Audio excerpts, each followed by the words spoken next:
The Winter Tree by Georgina Lewis. Read by Jill Greenacre.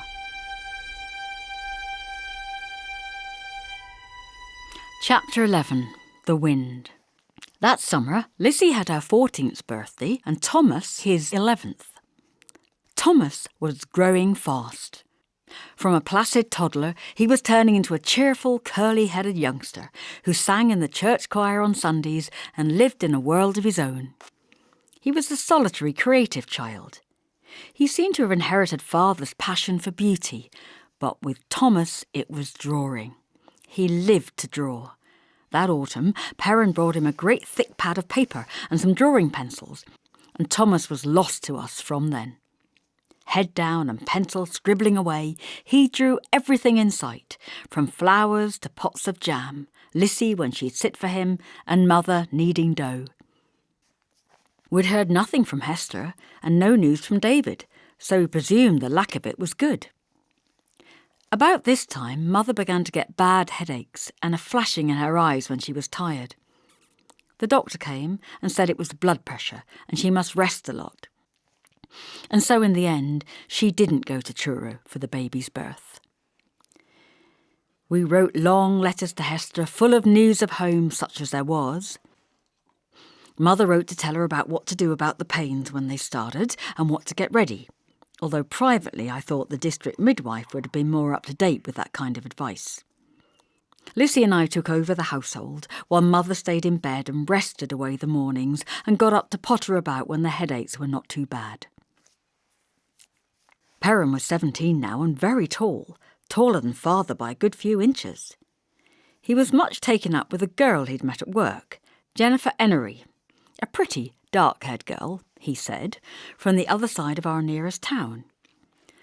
Her father had a small bakery business with a shop and took Perrin on as a baker's apprentice. Jennifer worked behind the counter selling bread and splits and fancy cakes, and Perrin brought himself a motorbike and roared off on it to work there every morning. Then, in mid-December, when the holly berries were glowing scarlet on the bush in the church field, we had our last letter from Hester. The postman brought it one morning, slipping on the ice in the lane and swearing softly under his breath and gripping the brakes of his bicycle. I took the letter up to Mother in her bed. She stayed there most mornings now until dinner time. When we called her, she would come down and eat a bit, but she was getting thinner and losing her rosy colour and had begun to look older too. "Look, Mother," I said brightly, "something to cheer you up, a letter from Hester." She took it from me and looked at the writing. "'Tis addressed to you, Abby, not me. You'd better open it." And I did so. Sitting there beside her on the bed, I read it through, silently at first, until Mother asked, "Any news, is there? She hasn't had the baby early, has she? Abby, is there news? Tell me." "No," I answered.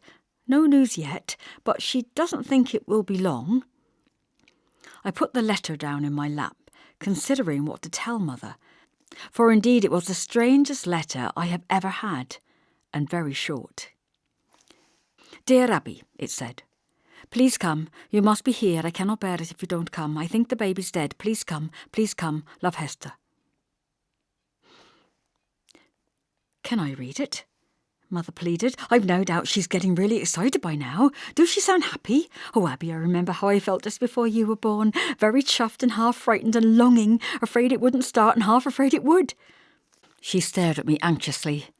"You don't mind if I read it, do you, my love? You don't mind?" "No, Mother," I said, "I don't mind," and I handed the letter to her. She read it through slowly. Outside, although it was still morning, the wind began to get up from the hill and rattled the glass in the windows with a dry, whispering ease. The flames in Mother's little bedroom grate danced up the chimney and threw off the smell of applewood, for we were burning the branches of a dead tree that Father had cut down. The room was very quiet. Thomas was at school, and below us in the kitchen Lissy rattled saucepans as she went about the dinner. She was humming softly to herself, and the sound came up through the floorboards, gentle and half-muffled, like a bee. Mother read the letter slowly, with her reading glasses on, and then laid it down thoughtfully with a frown between her brows. "Oh dear," she said. "Oh dear, oh dear." She looked up at me over the spectacles. "What do she mean, Abby? There's no word for me." "Just thoughtless," I said, patting her hand. "You know what women are like with their first baby. You told me yourself. You can think of nothing else at such a time." "But she sounds so desperate, Abby," said Mother, voicing my thoughts. "Cold and strange and so afraid. And that bit, I think the baby's dead. Why do you suppose she thinks that?" "I expect she's just panicky," I said, with more conviction than I felt. "Perhaps the baby's not moving about as much as it was or something, and she's afraid it's stopped altogether." Mother squeezed my hand with relief. "That's it. You're right. You're quite right. They do stop moving about just before the pains start. It comes back to me now." She shook her head as if to sort out her thoughts.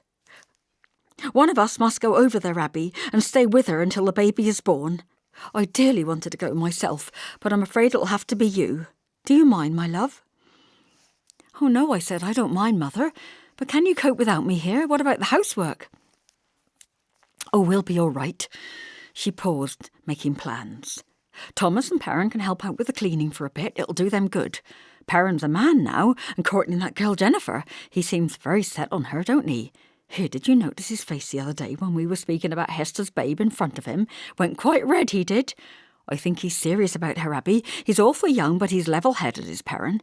I should like to see him settle down with some nice girl. Now tell me, will Lissy mind about doing all the cooking, do you think?" I said I was sure she wouldn't mind.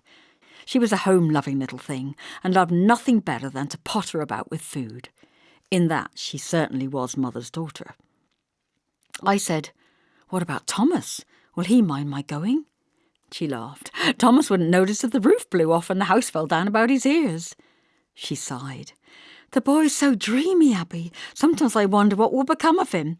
He's so taken up with drawing pictures day and night that I wonder sometimes if he even knows his own name or who we are." Then we both laughed, and I put away the letter and went to tell Father in the woodshed what we had decided to do. Father grunted, put down his violin, wound down the bow, and came indoors to help us plan, which was a great thing for him to do in the middle of a piece. When Perrin came home that evening, cold but flushed from the sharp wind in his ears, we told him about the arrangements. Perrin nodded and offered to give me a lift into Truro the next morning on the back of his bike to save the train fare. "It's out of your way," I said doubtfully. "Are you sure? I don't want to make you late for work." He shrugged. "That's all right. We'll leave a bit earlier. Cor, I'm some thirsty. Make us a cup of tea, Liz." "Here, Abby," said Mother. "You'll have to go up and see Mrs. Blamey about the shop, won't you? Do you think she'll mind doing without you for a bit?" I said I'd go and have a word with her after supper, and that I didn't think she'd mind much, as things were fairly quiet, being winter. I packed my things in a small suitcase, washing things and enough clothes for a week or two, a few more bits and pieces for Hester, our Christmas presents for them both, and one for the baby. And then I was ready. "You'd better stay over Christmas if you have to," Mother said. "The baby might be late. First ones are sometimes. Give Hester our dear love and tell her to bring the baby home to see us as soon as she can after. I want to see my first grandchild awful bad." It was only later that I remembered again that Hester was not actually her daughter and only Father's niece. That evening, on the way back from seeing Mrs. Blamey, I went up to the church and sat in a pew all alone. It was cold in the soft gloom, and I wrapped my collar up around my ears and sat thinking for a long while, moved by the silence.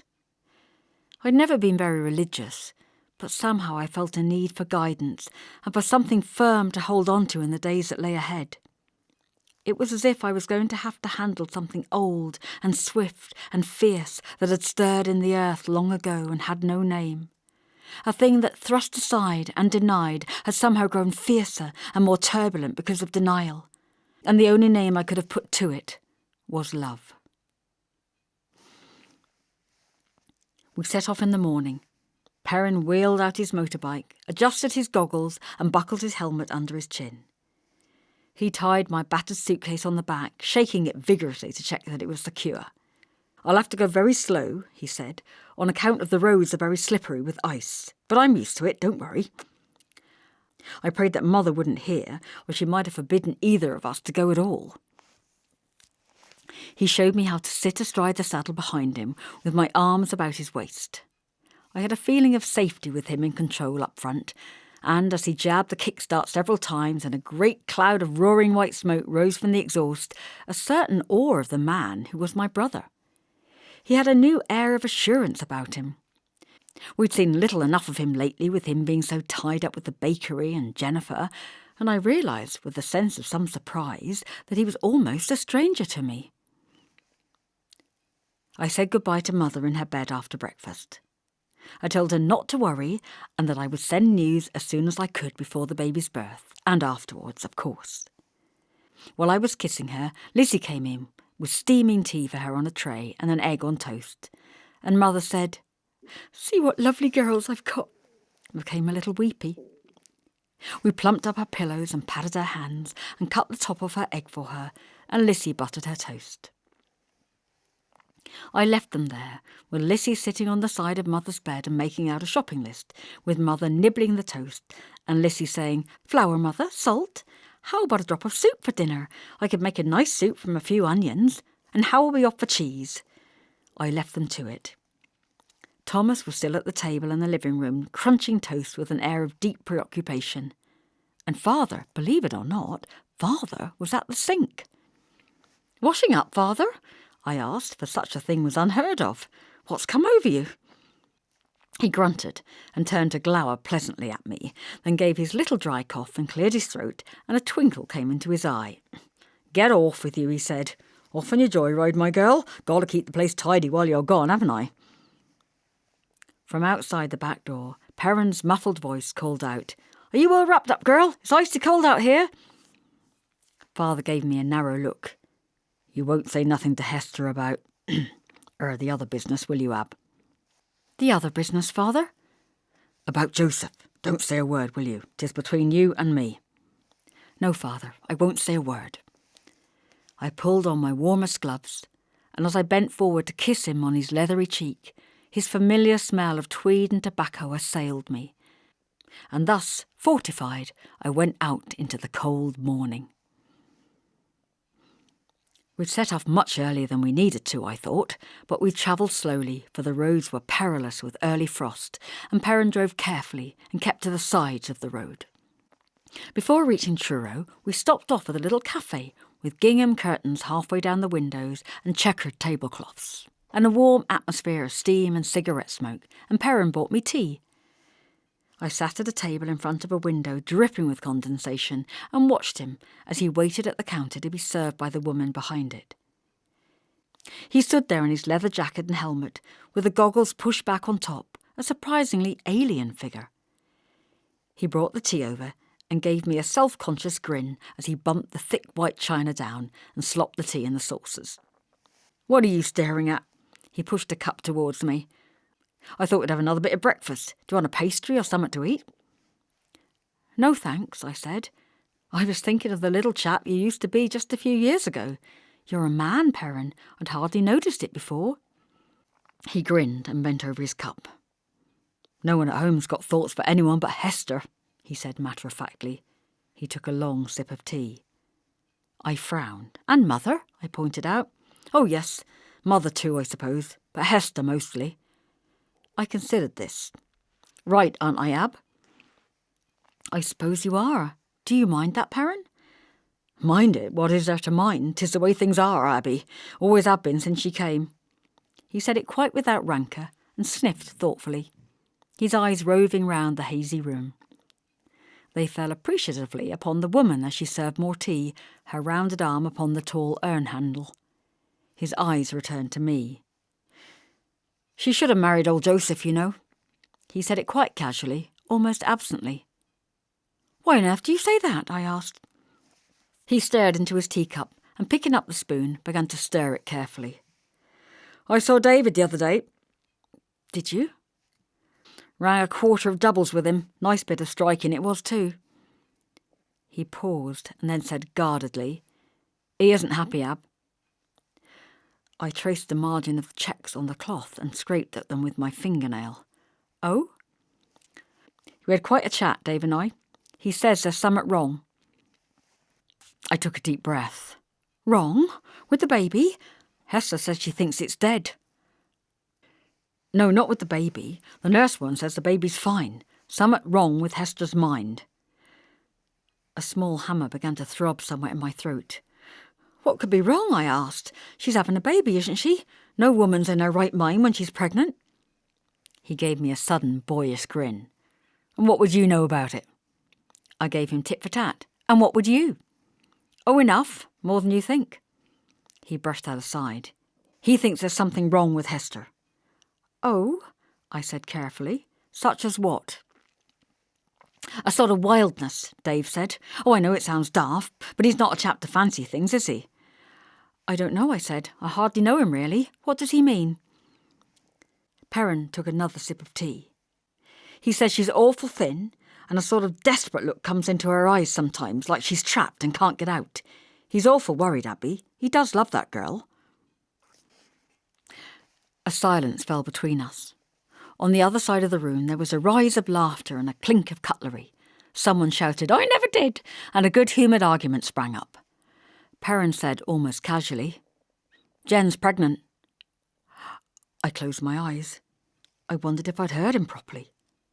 When I opened them again, a low colour was in his face, so I knew I'd heard correctly. I licked my dry lips. You? He pushed his cup away irritably. Of course it's mine. But Perrin, is she sure? I believe you can be wrong about it sometimes. Oh yes, he said shortly. She's sure. What will you do? Marry her, of course. Do you love her? I believe so. And even if I didn't, it wouldn't make no odds. I'd still marry her. She sounds nice, Perrin. I'd like to meet her. You'd like her, Abby, and she'd like you too. She's quite like you in a way, not to look at. She's very dark-haired and thinnish, but in ways. I took this as a compliment. Have you told them at home? He laughed shortly. No, of course I haven't. What do you take me for? I'll get it all arranged first, the wedding and that, and then I'll tell them. There seemed to be no more to say on the subject. Perrin, I asked him, why did you say just now that Hester should have married Joseph? He groaned. Hester, Hester, always bloody Hester. He sighed heavily. Sorry, Ab, never mind why. No, Perrin, it's important. Please tell me. He shot me a curious little look. Well, you know the truth of it. No, I asked him. No what? He folded his black leather arms before him on the table and looked me straight in the eye. Yes, he said. Dave's right. You'd know if anyone would. Just what am I supposed to know about? I demanded. His eyes were challenging. You know it's Joseph's baby, don't you?